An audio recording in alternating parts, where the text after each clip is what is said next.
part 4 of the Vitolinsh Gambit in the Nimzo-Indian Defence, and we are finishing today very aggressive ideas in the Nimzo-Indian Defence. So after d4, knight f6, c4, e6, knight c3, bishop b4, we are getting into the classical Nimzo-Indian Defence, which is still one of the most popular openings and quite safe, quite, I would say, playable opening line as black.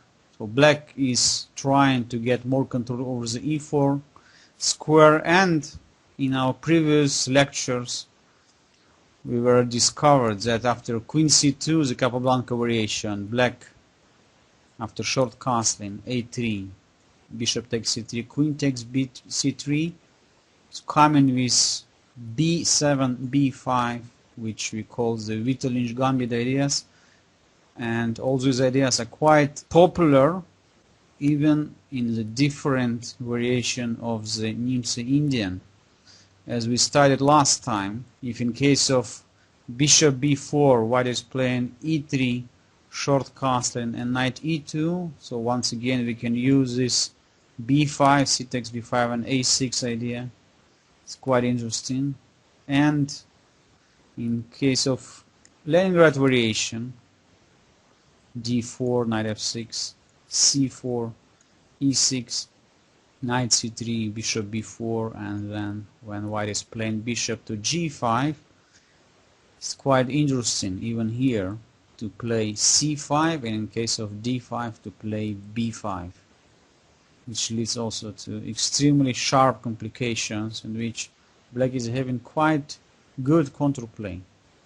And finally, after short castling, in case of knight f3, and when white is playing something like e3, even here black could play c5, and in case of d5, once again b5, or in the different moves orders. So when in case of knight f3, c5, white answers d5, once again black could play very aggressive b5, which is similar to the Blumenfeld Gambit, or of course main idea of the Benko Gambit, trying to get the initiative on the queen side, and here as well additional advantage, additional idea is just fighting for the center square d5.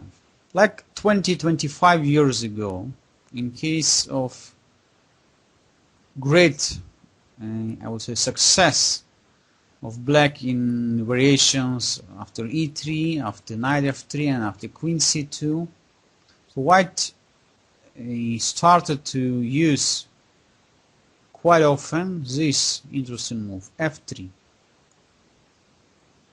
Especially I would say that popularity of this variation came in the middle of 80, when Alexei Shirov played a few very important games for the theory of this variation.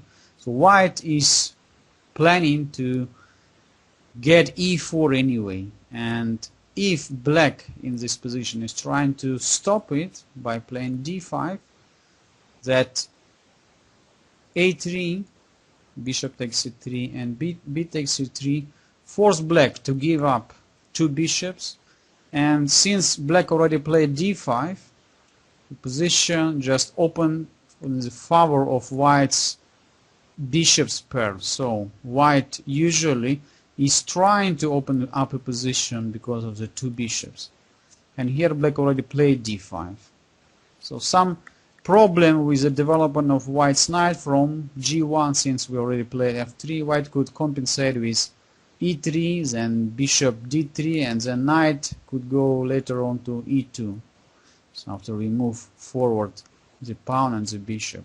So in all this situation, it's not so easy for black to play for equalizing the game. That's why after f3, black were looking for some better opportunity. So what it could be better opportunity?